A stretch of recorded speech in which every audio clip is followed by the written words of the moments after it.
Okay, hello everyone, and welcome back to Common English Mistakes. Don't just learn, improve. So today we're going to look at a small but very obvious mistake with a specific time phrase with next and last.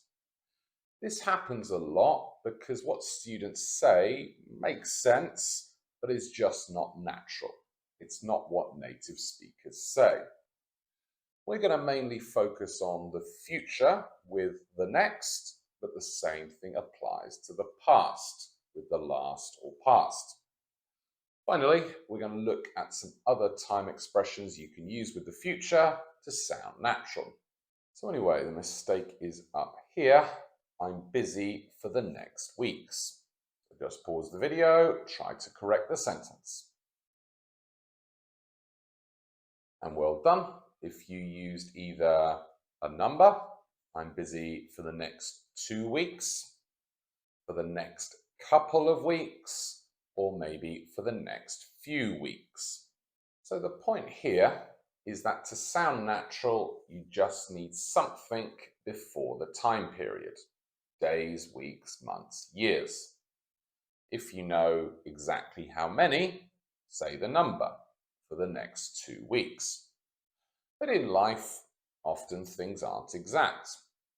You could also say 2 or 3, 2 to 3, or I really like this one, 2 weeks or so meaning approximately. This is a really useful and natural expression that you just use after a number. Often with time, we played football for an hour or so, but other things. There were 20 or so people at the party. But going back to our original example, instead of using a number, I would say it's much more natural to use either the next couple of, meaning 2 to 3. Thankfully, here in Lisbon, it's sunny for the next couple of days, or the next few. A few weeks ago, I actually wrote on a WhatsApp group, I'm not playing football for the next few weeks.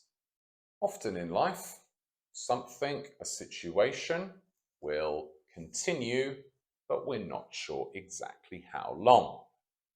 In this situation, use the phrase for the foreseeable future. For example, I'm going to continue working for my school for the foreseeable future. Not forever, but I don't have any plans to quit at the moment. So we use for something continuing into the future. We use in to say when something will happen. Again, either with a number, it's my birthday in 5 days.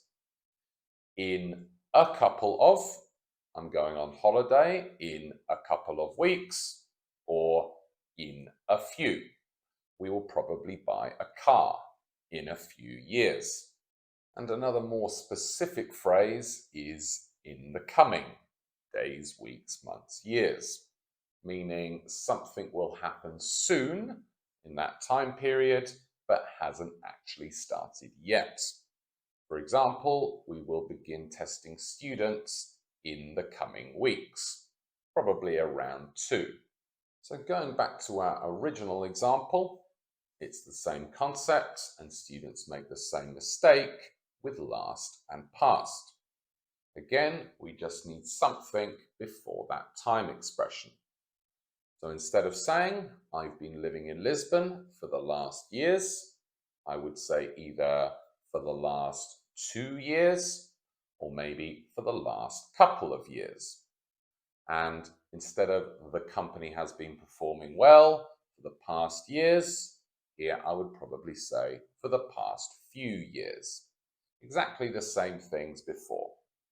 While we're here, there is a slight difference in meaning between last and past. Last means previous. So on January 15th, if you said, I worked hard last month, you're referring to December, whereas past means for that period until now. So here, I've been working hard the past month means from around December 15th until now. However, when we use it in that expression, It's rough, so essentially there is no difference. I would just say past is a little bit more formal, which is why I used it for the second example. So anyway, that's the main mistake. And if you take one thing from today's lesson, I would like it to be that. Just make sure before these time expressions with the next or the last and past, we use something. A number, couple of, or few. If you do that, you're going to sound much more natural. Anyway, if you've been watching for the last few minutes, you've probably learnt a couple of things. So do make sure to like, subscribe, turn on that notification button if you haven't done so already. Lots of good videos coming out in the coming weeks. So let's now look at some other useful, natural phrases and expressions to talk about the future. The most important one is in the future, meaning either at an unspecified point, I want to travel more in the future, or from this moment forward. I'm sorry I was late, I will leave earlier in the future. For that second one, in British English, you can drop the. And it maybe sounds a little bit more formal. I will leave earlier in future. And then we also have some alternatives. At some point, again, meaning at an unspecified time. Usually this is a shorter time scale, and it's quite useful to use with this and a time period. For example, I will do the report at some point this week. For a longer time scale, you can use the phrase one day. I want to see the Northern Lights one day, basically in my lifetime, or one day scientists will find a cure for cancer. A bit more idiomatic is down the road. You can say things may be a bit different down the road. And this one's quite useful to use with a time period before, to say roughly that time. For example, you don't want to buy a house and then find it has problems 5 years down the road. And then with the other meaning of in the future, this moment, going forward, I would say it's much more natural to use from now on. So that original example, I will leave earlier, from now on. All my students often say, sorry, I didn't do my homework, I'll do it from now on. That's the natural, informal, everyday expression to use. More formal is going or moving forward. So your company might send an email saying, moving forward, holidays must be booked 2 weeks in advance. A more specific but very useful phrase is for the moment or for the time being, meaning a limited period of time and something which is likely to change in the future. For example, I want to move house sometime in the future, but I'm happy where I am for the time being. Then we have in the short term and in the long term, meaning in the near future and far future, respectively. So in the short term, I'm going to continue working for my school, making these videos part-time. But in the long term, I would like to work full-time, turning common English mistakes into a complete learning package. A similar expression is in the long run, but this means more eventually, or where there are results. So for example, better quality clothes cost more, but they will save you money in the long run, eventually, because they last longer. So anyway, those expressions are summarized here. I would just take a moment to write down any you didn't know or which are useful. No practice and improve today, just a few questions.